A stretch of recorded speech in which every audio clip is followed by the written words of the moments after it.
छत्रपती सावित्रीबाई फुलेंचा, राजमाता जिजाऊंचा, doctor Babasaheb आंबेडकरांचा, सर्वप्रथम छत्रपती शिवाजी महाराजांचा, सर्वप्रथम डॉक्टर बाबासाहेब आंबेडकरांनी जे आपल्याला मूलमंत्र दिला, शिका, संघटित व्हा, संघर्ष करा.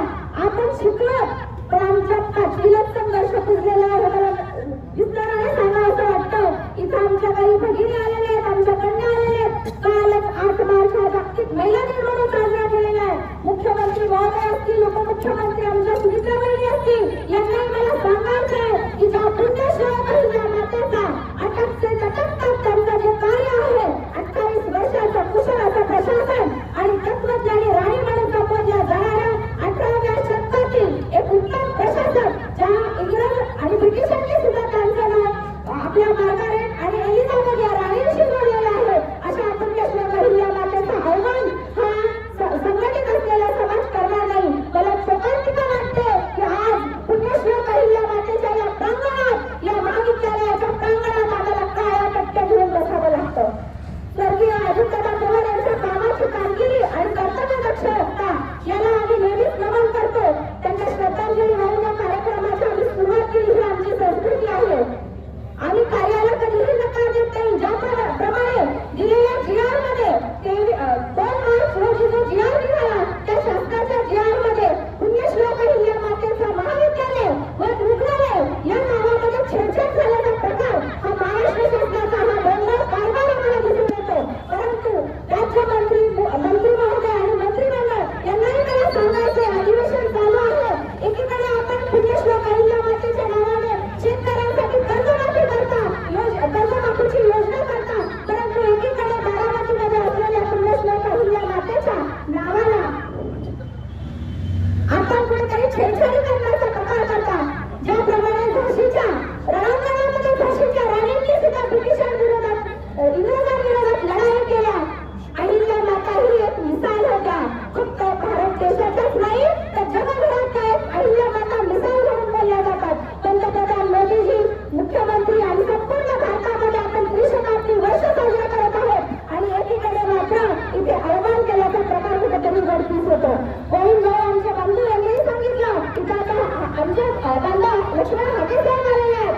तेही सांगतीलच आमची मागणी एवढीच आहे की या महाविद्यालयाला पुण्यश्लोक पहिल्या मातेचं नाव हे 31 मे 2023 रोजी कवडी या ठिकाणी झालेल्या पुण्यश्लोक अहिल्यादेवी होळकर यांच्या जयंती उत्सवामध्ये घोषणा केलेल्या मुख्यमंत्र्यांनी ते नाव रुग्णालयाचंही नाव त्याच्यामध्ये पूर्ववत करावं. महाविद्यालय आणि रुग्णालयाचं कसं आयुर्वेद महाविद्यालयाला नाव स्वर्गीय अजितदादा पवार यांचं नाव दिलं, त्या नावाला आमची हरकत नाही. परंतु आपण जर हा विचार करून त्या GR मध्ये जर पुण्यश्लोक पहिल्या मातेच्या नावाला छेडछाडी कराल तर माझ्यासारख्या जिजाऊच्या लेखी, अहिल्याच्या आणि क्रांतिज्योतीच्या सावित्रीबाईंच्या लेखी आम्ही गप्प बसणार नाही. त्यामुळे या निषेध मोर्चाला मी समर्थन देते. बऱ्याच संघटना जे फक्त धनगर समाजाचेच नाही तर इथं हिंदू राष्ट्र मानणाऱ्या, अखंड हिंदुस्थानात अहिल्या मातेला मानणारा इथं आलेला जो वर्ग आहे, वेगवेगळ्या संघटनांच्या प्रतिनिधी, त्या सर्वांचा मी आभार व्यक्त करते. एवढंच सांगायचं वाटतं, अहिल्या माता एक मिसाल थी, अहिल्या माता एक मिसाल थी. हम वो मशाल बनेंगे जो हिंदुस्तान के हर एक दिलों में चिंगारी बनके भड़केंगे. जब जब यहाँ पे अन्याय होगा, हमारी जैसी महिला रास्ते पे उतरकर यहाँ पे संघर्ष करने के लिए आगे बढ़ेंगी. यही मैं करना चाहती हूँ. या निषेध मोर्चामध्ये जमलेल्या सर्व माणसांचा मी पुढे आभार व्यक्त करते.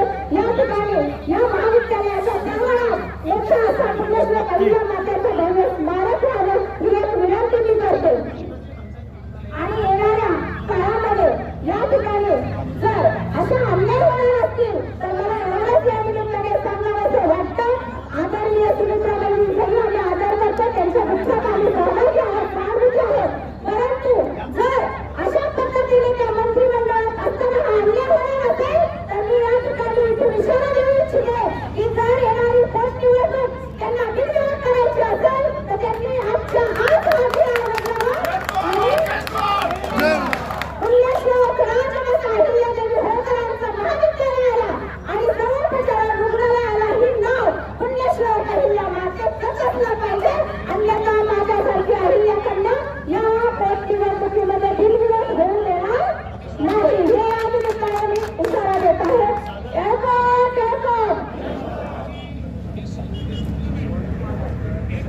उज्ज्वल